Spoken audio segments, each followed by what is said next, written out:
to be drawn into those unnecessary fights between a sinking administration.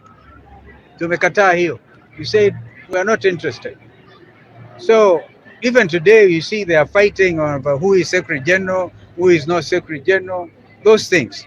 So let them fight their own battles within their coalition. Our position is simple. I gave a direction as leader of Wiper that our members will vote against those nominees, even if their votes will not overturn what Ruto wants. But we want to go on record that this was cannibalization of a viable Azimio la Umoja One Kenya coalition.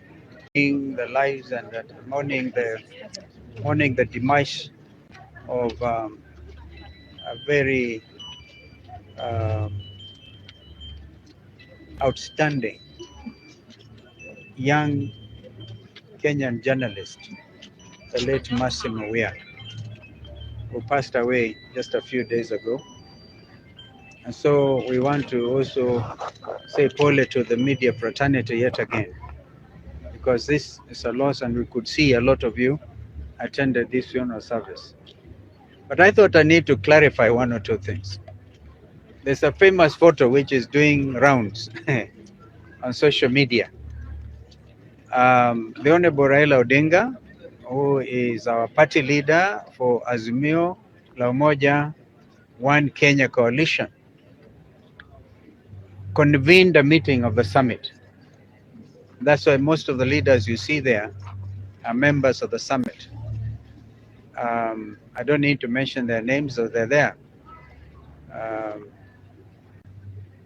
Well, the Honorable Raila took the opportunity to brief the summit because we have not met for quite a while since the happenings around the Kenya Kwanza administration, and they are having poached members of our coalition without consultation. Actually, what has come out clearly was from that briefing was these members, the four of them at the time, were very keen to join Ruto's administration without even a properly negotiated coalition agreement.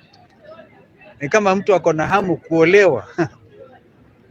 So they jumped in and we got that briefing.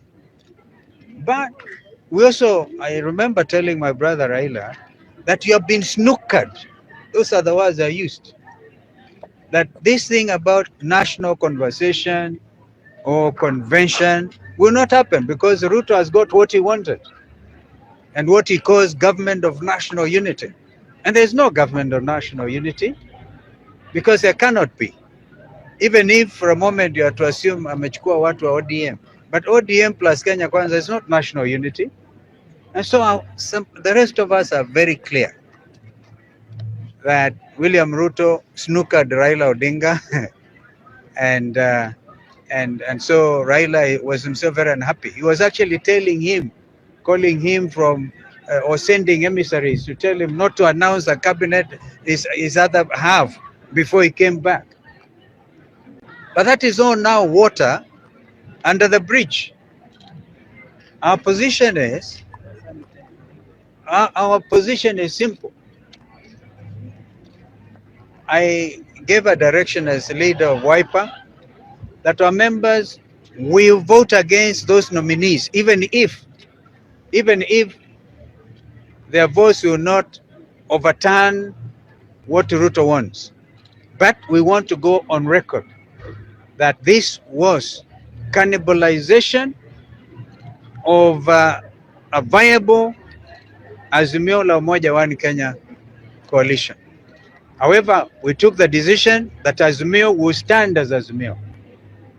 And if we are going to disband Azimio, we'll do it together, not separately.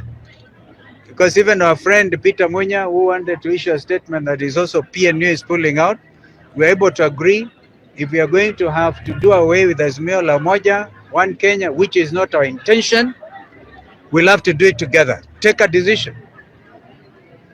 So I thought it's important. Another thing that came out of that consultation, for the avoidance of doubt, I remember I was attending a church service in Ruto several weeks ago, and I met Honorable Gachagua for the first time, for the very first time.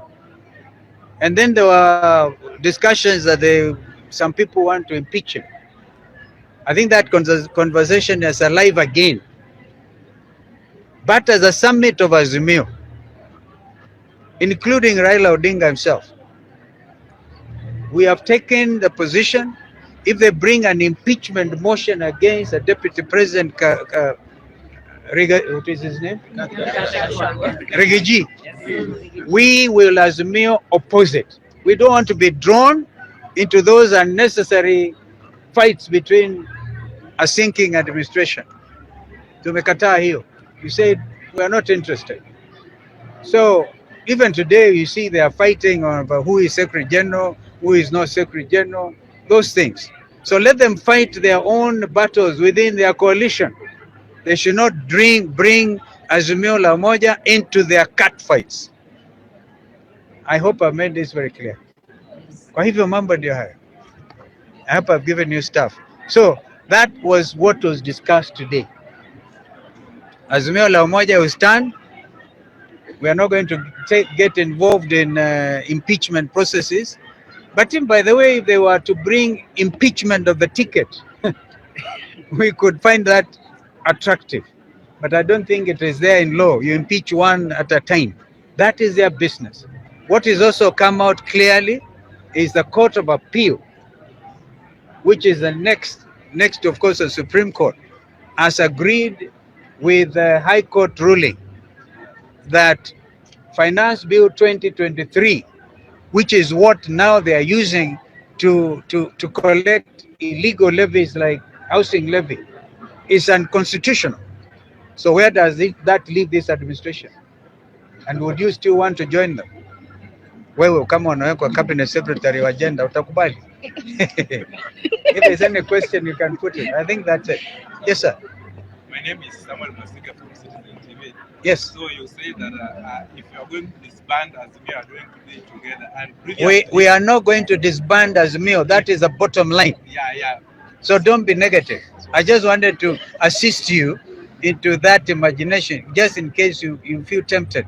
We have taken the decision. Azimio la Umoja One Kenya coalition will remain in opposition. And some of us are very clear. This country needs a functioning, strong opposition. And even if I'm going to stand there alone, as some of you say, the last man standing, I will oppose this administration.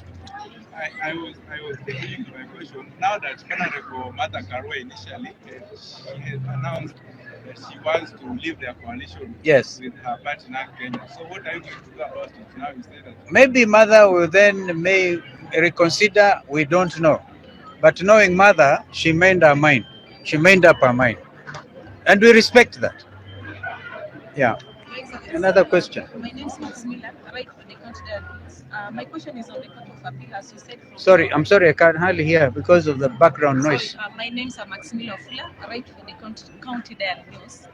My question goes to your sentiment from your speech on the Court of Appeal, where you said the finance bill, the Court of Appeal has ruled out that the finance bill is unconstitutional, which is correct. Yes. Now, whatever the administration has collected for the 2023 and 2024, it's wrong. So, as an Azimio, what are you going to do measures to make sure that the money collected goes back to the citizen?